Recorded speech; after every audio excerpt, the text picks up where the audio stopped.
What's up la famille, j'espère que vous allez bien. Aujourd'hui, nouvelle vidéo sur les différentes erreurs à ne pas commettre lorsque vous débutez la musculation. Il est vrai, pour ma part, j'ai effectué beaucoup d'erreurs, elles m'ont fait perdre beaucoup de temps. Donc à travers cette vidéo, je vais vous expliquer, vous évoquer les erreurs à ne pas faire lorsque vous commencerez la musculation. Dans un premier temps, la famille, la première erreur à ne pas commettre, c'est vouloir prendre du poids trop vite en négligeant la qualité musculaire. Il est vrai, voilà, lorsqu'on débute, on veut paraître le plus gros, le plus massif, ne serait-ce par exemple auprès de ses potes, auprès des filles, etc. Mais il ne faut pas, voilà, prendre du poids bêtement en ne mangeant pas correctement. Donc là, on va y venir, c'est directement la seconde erreur. Donc voilà, le but n'est pas de prendre du poids bêtement, de paraître le plus gros, etc. Parce que, vous, certes, si vous prenez du poids bêtement la première année, ne serait-ce, vous allez progresser. Parce que la première année, généralement, c'est là où on progresse le plus vite. Mais le but n'est pas de progresser le plus vite en bouffant de la merde. Le but, c'est de bien manger correctement, sainement et de gagner du muscle, mais de manière qualitative. Donc voilà, arrêtez de dire voilà, il faut que je prenne du poids, je vais tout mettre en œuvre pour prendre du poids le plus rapidement possible. Non, vraiment, il faut que vous soyez patient. La musculation, c'est un travail de patience. Il faut arrêter, voilà, de manger n'importe quoi. Donc ça, c'est la seconde erreur, vraiment manger n'importe quoi, ne pas faire attention à son alimentation, justement, voilà, pour prendre du poids. Il est vrai que lorsque j'ai commencé la musculation, je mangeais n'importe quoi, voilà. Même si je m'entraînais 2 heures, je me disais bon allez, je vais entre guillemets remercier mon corps pour l'effort qu'il a fourni. Donc ce que je vais lui dire, ce que je vais lui dire de faire, c'est de manger n'importe quoi, vraiment, allez, tiens, mange un Big Mac, vas-tu rouler sur un bon plat de pâtes avec de la sauce, du gruyère, du fromage, tout ce qui va avec. Non. Même si vous devez atteindre certains seuils, par exemple si vous devez atteindre 4000 calories par jour, le but c'est pas de manger n'importe quoi. Il faut que vous favorisiez les bons aliments, vraiment que vous mangiez bien, sainement, régulièrement. Et si vous voulez prendre du poids pour éviter que votre corps stocke trop de graisse et trop rapidement, c'est d'augmenter votre apport calorique progressivement. Je l'ai dit dans ma précédente vidéo, il ne suffit pas de prendre du poids bêtement. Non, on veut prendre du poids de manière qualitative, avoir la meilleure qualité musculaire possible. Donc ça passe par déjà une très bonne alimentation, parce que hormis d'aller au McDo tout le temps, au fast-food, etc., dans l'extrême, à part développer du diabète, vous n'allez rien faire de bon. Ça sera pas bon pour votre corps de favoriser ce type d'alimentation. Alors imaginez, voilà, déjà le temps que vous gagnerez, même si la première année, voilà, comme je l'ai dit, il y a une marge de progression, la marge de progression est énorme, on évolue très rapidement, mais imaginez le temps que vous gagnerez au lieu de manger n'importe quoi, à bien manger. Bien manger, ne serait-ce que vous allez gagner beaucoup de temps, la masse musculaire déjà sera de meilleure qualité, vous allez gagner du muscle plus rapidement et de manière qualitative. C'est largement mieux. Donc il faut arrêter, voilà, la seconde erreur, c'est arrêter de manger n'importe quoi. Ayez une alimentation adaptée par rapport à votre objectif, par rapport tout simplement à la musculation. Si vous voulez développer du muscle rapidement et de manière qualitative, une nouvelle fois, je fais que me répéter, de toute manière, c'est ce qui marche. C'est ce qui marche, il faut bien manger, éviter de manger n'importe quoi, éviter tout le bullshit, etc. La troisième erreur, alors que j'ai pu effectuer et que vous ne devez surtout pas faire, c'est d'une part prendre des gainers et d'autre part faire des phases de prise de masse. Alors je m'explique, le gainer, voilà, ça c'est une belle connerie ce complément alimentaire, enfin pour ma part, c'est une affaire pas possible ce gainer, parce que au final, en fin de compte, le gainer, ça, c'est un complément, voilà, qui vous permet entre guillemets, enfin, prendre du poids, parce il est beaucoup chargé, la plupart sont beaucoup chargés en sucre, il y a beaucoup de calories dans le gainer. Voilà, généralement, en plus, le ratio entre les protéines et les glucides dans les gainers est très souvent inégal. Il y a un écart trop important entre les glucides et les protéines. Et moi, je sais, voilà, quand j'ai commencé, je voulais prendre du poids, comme j'ai dit, très rapidement. J'avais pas le temps, hein, c'est ce que je me disais, je veux paraître le plus massif, le plus gros. Donc j'ai fait appel, enfin j'ai pris un gainer, sachant que mon gainer, je crois, était à plus de 1500 1500 calories, c'est le principal inconvénient des gainers. La plupart sont surchargés en sucre et ça c'est la meilleure façon de stocker du gras. Avoir une mauvaise masse musculaire, c'est pas beau parce qu'au final on se regarde, on est tout gras, certes on gagne des kilos sur la balance, mais on est tout gras, c'est dégueulasse, donc c'est pas top. Donc faut pas prendre des gainers, ou alors si vous voulez vraiment prendre des gainers, faites-le vous-même. Donc par exemple vous mettez de la whey protein dedans, des amandes, des flocons d'avoine, des fruits rouges, de la purée d'amande. Là au moins d'une part vous saurez d'où viennent les aliments, vous pourrez gérer l'apport entre le ratio entre les glucides et les protéines, etc. Donc si vraiment vous voulez faire un gainer, mais moi je le déconseille, hein, la meilleure solution pour prendre du poids, c'est la nourriture solide. La seconde erreur, donc, qui fait partie de la troisième erreur finale, voilà, c'est la prise de masse. Pour ma part, voilà, j'ai effectué pas mal de phases de prise de masse et de sèche, et au final je sais que ça m'a fait perdre plus de temps qu'autre chose, parce que hormis faire l'effet yo-yo avec votre corps, augmenter le poids, diminuer, faire des phases de sèche, parce que voilà, c'est l'été, on veut paraître le plus esthétique sur la plage, plaire aux filles, montrer les abdos, etc. Mais l'hiver, on s'engraisse, c'est carrément ça, les prises de masse, voilà, si on s'engraisse, on relâche niveau diète, on fait moins attention, etc. Vraiment, non, essayez d'éviter les périodes de prise de masse. Vraiment, voilà, moi je sais que j'aurais gagné du temps si directement j'aurais fait une prise de muscle sec. De toute manière, la plupart des personnes vous diront que les prises de masse sont pas très bien vues. Essayez de ne pas vous dire, voilà, il faut que je prenne de la masse en bouffant beaucoup. Non, essayez de prendre du muscle sec. De toute manière, certes, c'est plus long, mais au moins vous savez que vous prenez du muscle, mais de manière plus qualitative. Vous essayez d'éviter de stocker du gras et au final, certes, ça va être plus lent, mais au final, vous resterez esthétique toute l'année. C'est ce qu'on recherche.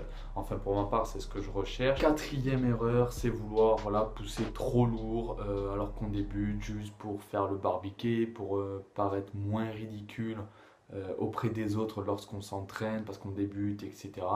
Mais non, ça marche pas comme ça. Il faut mettre votre ego de côté. Justement, vous avez beau... moi, j'en vois et j'en ai vu. Et c'est ce que j'ai fait au départ. Même, j'ai essayé de pousser lourd, etc. pour éviter de paraître ridicule à la salle. Mais non, il faut mettre son ego de côté. Et de toute manière, il y aura un meilleur recrutement musculaire lorsque vous ferez des amplitudes complètes que lorsque vous ferez par exemple des quarts de squat. J'en ai vu mettre 160 au squat, mais faire des quarts de squat. Ça sert strictement à rien, arrêtez de suite. Je vous le dis, arrêtez de suite.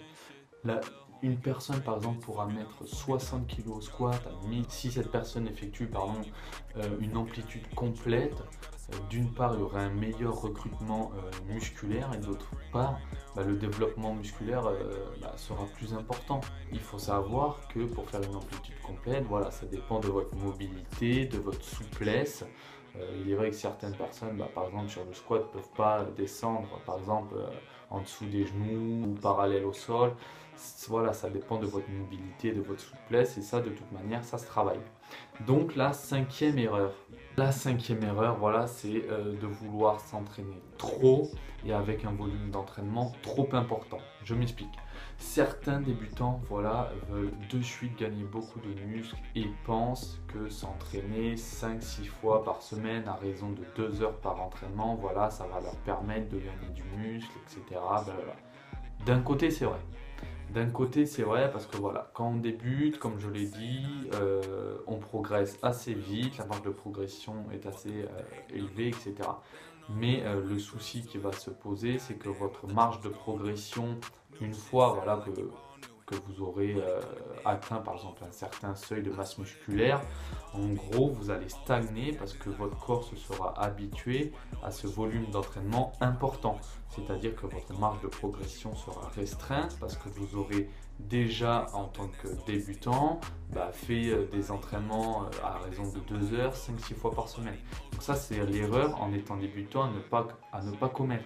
Il faut vraiment que vous ayez tout le temps des marges de progression. Si par exemple après un an vous n'avez pas de marge de progression, là vous allez stagner et ça va pas être bon aussi bien pour votre corps que pour le mental, etc. Non, donc dans un premier temps, Je vous dis pas voilà, vraiment de tout stopper, s'entraîner juste une fois par semaine, etc. Non, vraiment, quand vous débutez, il faut réduire votre volume de travail d'entraînement pour ensuite, une fois que vous serez voilà, entre guillemets opérationnel, que par exemple après un an et demi, 2 ans de musculation, etc., que vous ayez encore une marge de progression. Le but, c'est toujours de repousser ses limites, d'avoir une marge de progression pour voilà, gagner en masse musculaire, en densité musculaire, etc. Donc voilà, la cinquième erreur, ça serait voilà, de s'entraîner trop, avec un volume trop important lorsqu'on débute. Il faut vraiment réduire le volume de travail pour ensuite pouvoir avoir une marge de progression plus élevée par la suite. Il ne faut pas que cette marge de progression soit restreinte parce que vous avez déjà un volume d'entraînement trop important. La sixième erreur que vous ne devez pas commettre, et ça moi-même je sais que je l'ai commise, c'est se baser sur un entraînement d'une autre personne. Je m'explique. Beaucoup de débutants ne connaissent pas, ne savent pas comment s'entraîner, ne savent pas les exercices qu'il faut faire, le nombre de répétitions, les temps de récupération, etc. Et pour éviter, voilà, je sais pas, peut-être pour perdre du temps et peut-être qu'ils pensent, et moi-même, hein, je le dis, je pensais qu'avec un type d'entraînement d'une telle personne, j'allais le ressembler. Grâce à cet entraînement, voilà, je serai comme lui. Non, non, non, non, ça se passe pas comme ça. D'une part, vous pourrez être jamais comme telle ou telle personne parce que morphologiquement, on va dire c'est impossible. Chaque personne est faite de différentes manières. Dans un deuxième temps, chaque personne ne réagit pas de la même manière. Chaque personne voilà, ne récupère pas de la même manière. Et par exemple, si vous vous basez sur un programme d'entraînement d'un athlète professionnel, sachez que lui il récupère plus vite que vous, il a plus de force que vous, il a les produits qu'il faut, qui récupèrent plus vite que vous, il a plus d'années de musculation. Voilà, il faut vraiment que vous fassiez votre propre programme. Et comment faire?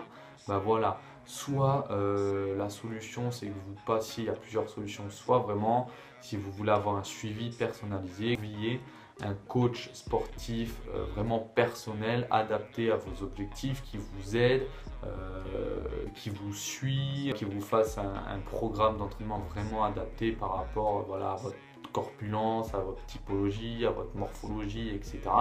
Ou alors, si vous faites, voilà, moi c'est ce que j'ai fait pour ma part, une fois voilà, d'avoir commis cette erreur de me baser sur un entraînement de quelqu'un d'autre, c'est vraiment, voilà, vous faites votre propre programme, pardon, en essayant les exercices, en regardant ce qui marche sur vous et ce qui ne marche pas. Voilà, la musculation, moi je trouve que c'est le meilleur moyen d'essayer. Voilà, vous allez essayer un exercice, s'il ne vous plaît pas, et bien vous changez.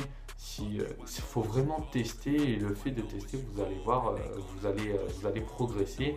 Donc vraiment la sixième erreur à ne pas commettre, c'est se baser sur un entraînement d'une autre personne. Enfin, la dernière erreur, c'est de négliger un muscle comme je l'ai fait. C'est voilà, négliger par exemple les jambes. Moi c'est ce que j'ai fait, voilà, je faisais du foot, pendant 2 ans j'ai négligé les jambes, je n'ai pas du tout fait les jambes. Je me disais bon allez c'est bon, tu fais du foot, les jambes elles vont grossir de toute manière. Non, non, ça marche pas comme ça malheureusement. Il faut travailler tous les muscles d'une part pour paraître le plus proportionné possible et le plus symétrique possible, parce que voilà, moi je sais que du haut j'avais une masse musculaire voilà normale, et du bas voilà j'étais comme ça, c'était vraiment dégueulasse, c'était affreux, etc. Donc non, vraiment faites tous les groupes musculaires pour paraître le plus proportionné possible, parce que sinon ça va être extrêmement dégueulasse. D'être stock du haut et dégueulasse et tout fin du bas, ça sera vraiment pas beau. Moi je sais, voilà, j'avais des retards sur les jambes, je l'ai encore un peu. C'est pour ça, voilà, moi je travaille 2 fois les jambes par semaine, du fait que pendant 2 ans, mes 2 premières années où j'ai commencé à muscu, je ne les ai pas travaillées. Donc vraiment, ne négligez pas les jambes. Donc voilà, la vidéo est terminée, j'espère que j'ai été assez clair. Si vous avez la moindre question, n'hésitez pas à me la mettre dans la rubrique commentaires. Si cette vidéo vous a plu, n'hésitez pas, toujours les petits pouces bleus, à la partager, et voilà, me laisser vos avis également dans la rubrique commentaires. On se retrouve pour une prochaine vidéo, tout le monde, ciao! I hop out the coupe and they know who I am. Yeah. Drop a hit in this bitch, then I dip, that's the plan.